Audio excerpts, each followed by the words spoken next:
So actually, the best way to get funding for your startup is to sell products to customers.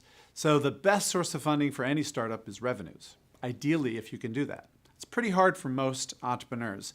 So normally you're going to have to go out and scrape something together. And at the earliest stage, there's credit card debt. I've seen people use student debt, very cleverly.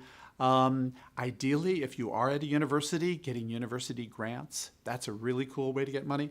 If you want to start up a company and you're at a university, I recommend you stay at the university and you cozy up to a research professor, get some grant money. That could be a great way to get funding. If you're not at a university or you're beyond that, then maybe you got some credit cards, maybe you got some mortgage debt you can possibly raise. Then you start talking about raising money from friends and family and raising from professional investors. So you start moving up that track. Initially, if you happen to have friends and family who are excited about what you're doing and have some money they can spare, then maybe that's a way to just get started. But ideally, as soon as you can, you want to move toward professional investors. And normally that's going to mean initially angel investors. So either individual angels, if there are some in your community, or an angel group is even better. Finding a group of angels that work together, that can be extremely valuable.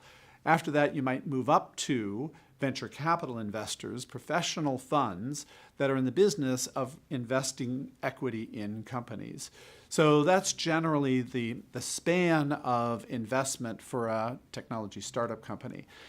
Generally, banks are not available to startup companies until you get to revenues, until you have something financeable. So you're going to have to be up there, up and out with revenues before you're really going to be able to tap bank financing.